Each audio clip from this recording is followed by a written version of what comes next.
Brilliant coaching senior section से आज हम देखेंगे कि भूगोल का पहला चैप्टर है ये संसाधन।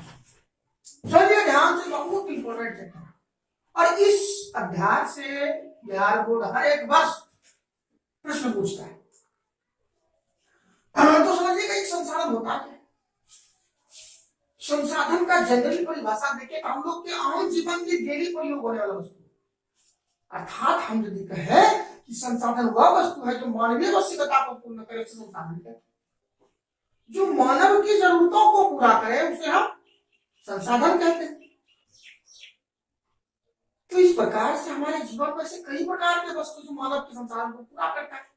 हमें हवा देती है, पर्वत है, पठार है, पहाड़ है, सड़क है, औद्योगिक क्षेत्र है, घर है, पंखा है, एसी है, टीवी है, फ्रिज है। ये सभी हमारे जीवन में संसाधन के ही कार्य करते हैं। ये सभी संसाधन है। हम दूसरी बात करें तो संसाधन का मूल परिभाषा बस वही हो गया, जो मानवीय आवश्यकताओं को पूर्ण करे उसे संसाधन कहते हैं। तो इसी बात को जिम्मरमैन ने कहा। जिम्मरमैन ने कहा था कि संसाधन होते नहीं, संसाधन होते नहीं बनते। कहने का मतलब हो गया कि मानव की जरूरतों के आधार पर ही संसाधन बनते हैं। हमको कुछ समय पहले फोन नहीं नाम जानवर करते थे, हमारे दादाजी सब फोन ही में प्रयोग किया, फोन का जमाना का लोग किया। तो आज देखिए हमारे पास फोन है, मोबाइल है, एसी है। पहले लोग ऐसे अपना जीवन व्यतीत करता था। आने जाने का संसाधन देखिए कितना बदल गया।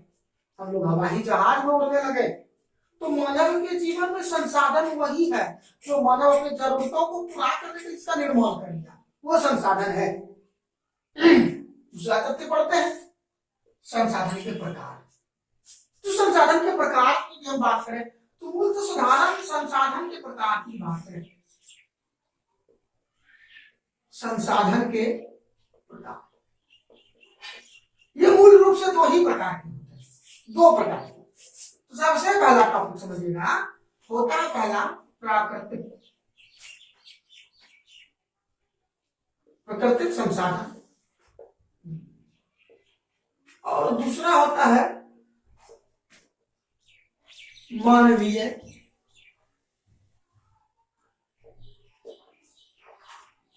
संसाधन। प्राकृतिक संसाधन और मानवीय संसाधन। तो कुछ ऐसे भी संसाधन है जो कि प्राकृतिक ने हमको दिया, और कुछ ऐसा संसाधन जो कि मानव हम स्वयं बनाए। प्राकृतिक संसाधन की बात करें तो वैसा संसाधन जो प्रकृति में स्वयं अवतरित हुआ हो, अपने आप आया हो, उनको बनाने में मानव की कोई भूमिका नहीं हो।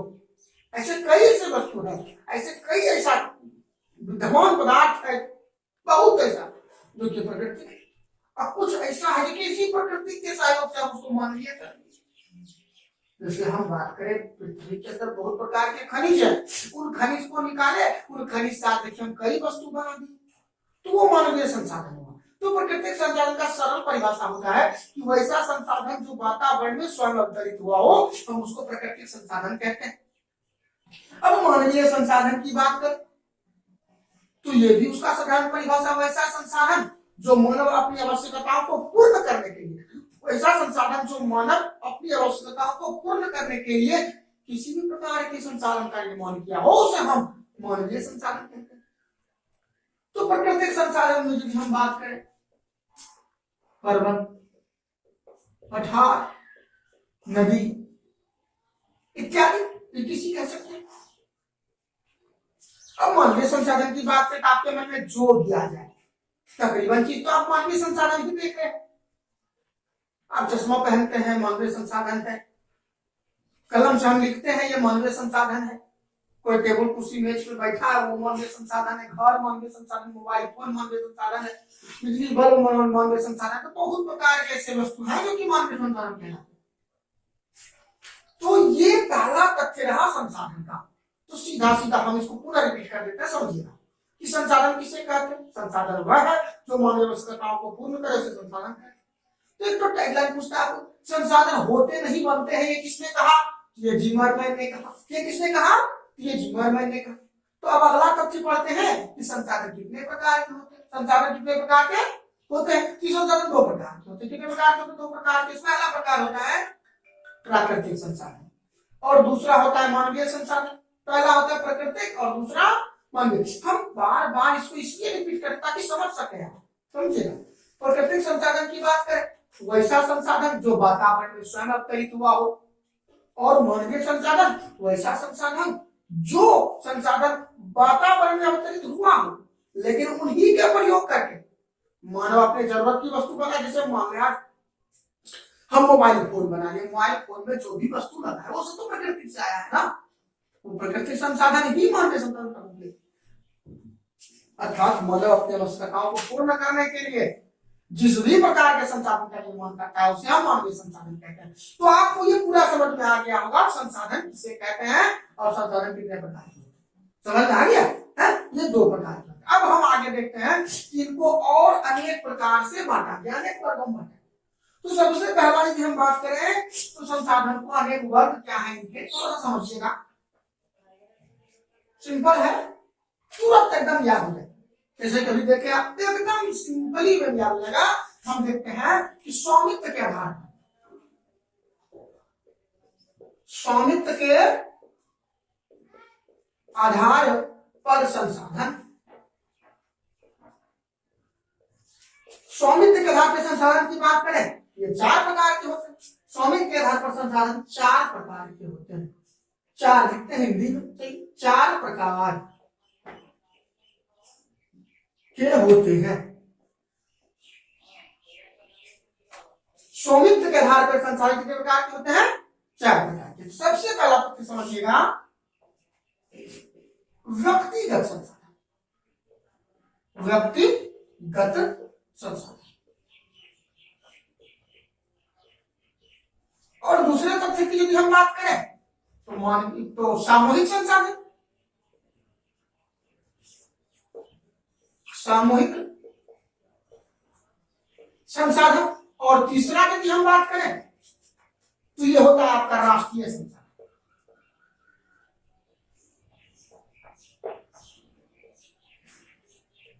और चौथा यदि हम बात करें ये होता है अंतरराष्ट्रीय।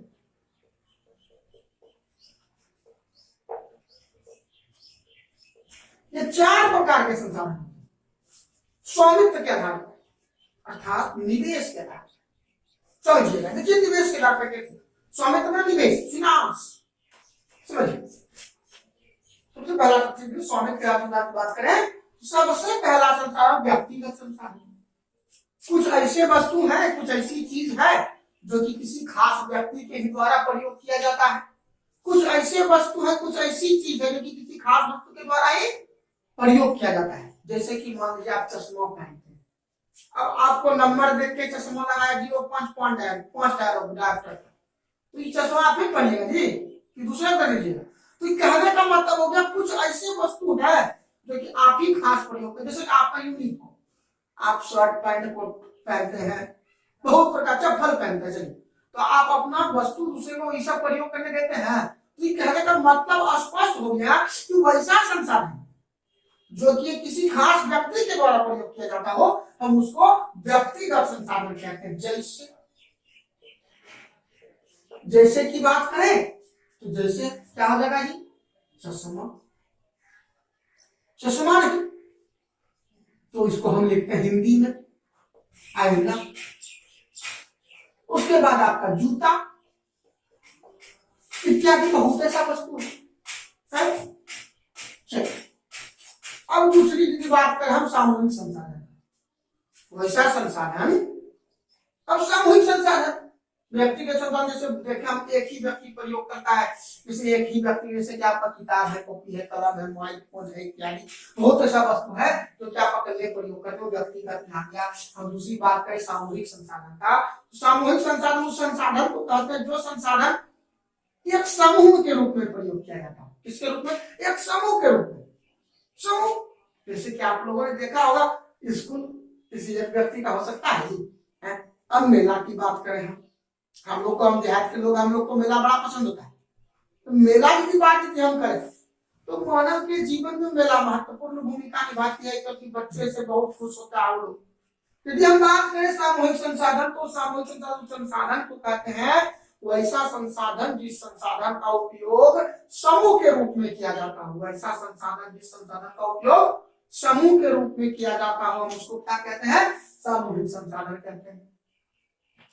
दूसरा तथ्य यदि हम बात करें राष्ट्रीय संसाधन, तो राष्ट्रीय संसाधन उस संसाधन को कहते हैं जो कि पूरा देश मिलकर इनका प्रयोग करता है।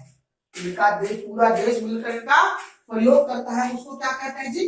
राष्ट्रीय संसाधन। मतलब आपके देश के अंदर, जैसे मान लीजिए भारत देश है, समझिएगा तो एग्जाम्पल के लिए, आपका भारत देश है। देखिए जैसे बनता है,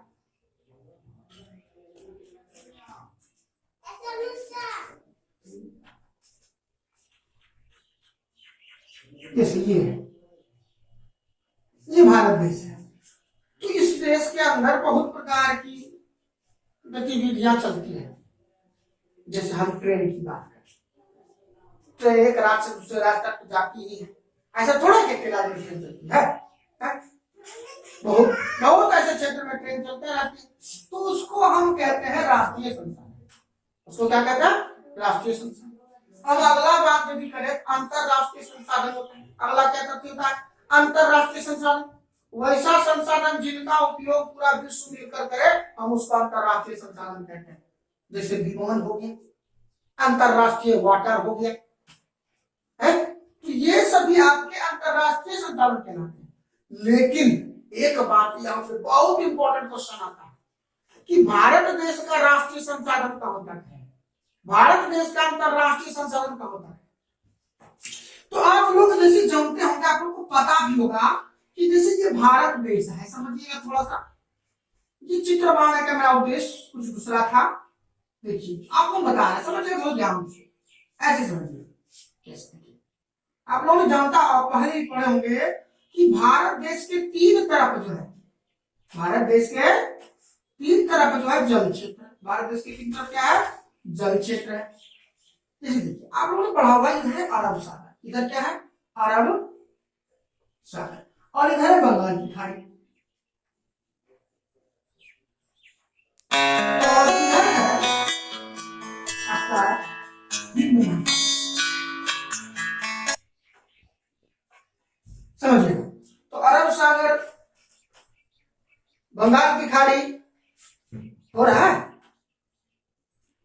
और हिंद महासागर। तो ये तीन खंड में भैया जल है, सभी जानते हैं, सभी विद्यार्थी तकरीबन जो 9th के अंदर में पढ़ता है वो जानता होगा, क्योंकि ये 9th की तथ्य है, 9th का, कि तीन तरफ जलखंड से भरा हुआ। तो यहां से याद रखिएगा, इस क्षेत्र से, ये जो है जमीनी क्षेत्र, यहां से लेके 200 nm या 19.2 किलोमीटर, मान लेते हैं यहां से जमीन से मेरा यहां तक दूरी तो देख रहे हैं। इसे मान लीजिए ये भारत देश का स्थल खंड, आपको दिख नहीं रहा, बड़ा बना है आप लोग। देखिए जैसे देखिए आप लोग समझिएगा, ऐसे समझिएगा, जैसे ये देखिए, ये समझ में आता होगा कि भारत देश का दक्षिणावर्त, भारत देश का आधा पार्ट है, ये समझ में आता है ना। तो मान लीजिए यहां से लेके यहां तक में, यहां से ऐसे 200 nm ये क्षेत्र बनता है, 200 nm का ये क्या बनता है? क्षेत्र बनता है। 200 nm कहेंगे या 19.2 किलोमीटर कहेंगे। तो ये 200 nm की जहां तक हम बात करें, 200 nm या नहीं तो 19.2 किलोमीटर, तो ये से अंतरराष्ट्रीय संसाधन में क्या होता है कि 200 nm जो है, 200 nm के बाद इस जगह से इधर अंतरराष्ट्रीय संसाधन कहलाता है, और इस जगह से इधर, इस जगह से इधर ये राष्ट्रीय संसाधन कहलाता है। तो आपको यहाँ पे क्वेश्चन पूछता है, राष्ट्रीय संसाधन के अंतर्गत कितना किलोमीटर समुद्री क्षेत्र या कितना एमएम का समुद्री क्षेत्र आता है? तो सीधा बात है, यदि किलोमीटर में पूछता है तो 19.2 किलोमीटर बताएंगे, यदि आपको एमएम में पूछता है तो 200 एमएम बताएंगे। कितना बताएंगे? 200 एमएम। ये इंपॉर्टेंट तथ्य कई बार पूछा गया बिहार बोर्ड में। तो ये क्लियर हो गया कि स्वामित्व के आधार पर चार प्रकार के संसाधन होते हैं। पहला होता है तो व्यक्तिगत संसाधन, दूसरा होता है सामूहिक, तीसरा होता है राष्ट्रीय, चौथा अंतरराष्ट्रीय। थोड़ा सा इसमें आपको याद रखना पड़ेगा सबके नाम के आधार पर। जैसे व्यक्तिगत संसाधन वैसा संसाधन जो मानव अपनी जरूरतों के आधार पर जिनका प्रयोग करे उसे क्या कहते हैं? व्यक्तिगत संसाधन। हमारा पर्सनल जरूरत है, हमारा चश्मा लगेगा, हम जूता अपना पहनते हैं, हम अपना शर्ट पहनते हैं, पैंट पहनते हैं, तो ये सब कहने का मतलब क्या हो? एक प्रकार की ये सभी क्या है? व्यक्तिगत संसाधन है। दूसरी बात यदि करें सामूहिक संसाधन, तो समूह तो बतेगी वैसा संसाधन जिसका उपयोग समूह में लोग करता हो उसे हम क्या कहते हैं? सामूहिक संसाधन। उसके बाद आता है आपका राष्ट्रीय संसाधन। क्या आता है? राष्ट्रीय संसाधन। तो राष्ट्रीय संसाधन आपको याद रखना पड़ेगा कि भारत देश के अंदर जिस भी प्रकार की गतिविधियों से सभी राज्य मिलकर जिनका प्रयोग करता हो, जैसे भारत का रेलवे समझते होंगे आप, रेलवे चढ़े होंगे, देखे होंगे, ट्रेन चलती है, तो वो रेलवे भारत देश का वो कैसा संसाधन है? राष्ट्रीय संसाधन है। लेकिन यहाँ पे 200 nm और 19.2 किलोमीटर का क्या लॉजिक है? बताए कि समुद्र तट से कितना किलोमीटर तक राष्ट्रीय संसाधन है, तो 200 nm आपको पूछेगा, उसको घुमा देगा, आंसर वही रहेगा, क्वेश्चन से घुमा देगा कि समुद्री तट के अंतरराष्ट्रीय सीमा, अंतरराष्ट्रीय स्तर पर कितना एनम के बाद अंतरराष्ट्रीय सीमा प्रारंभ होती है, तो कितना एनम के बाद बात तो बरोबर है कि घर से पूछे आपको एनम पूछता तो 200 बताना है, किलोमीटर पूछता तो 19.2 बताना है, बात याद रखना है। अब राष्ट्रीय संसाधन बताएं, अंतरराष्ट्रीय वैसा संसाधन जिसका उपयोग पूरा विश्व करता है। तो आज इतना ही, फिर अगले क्लास में हम लोग देखेंगे। धन्यवाद।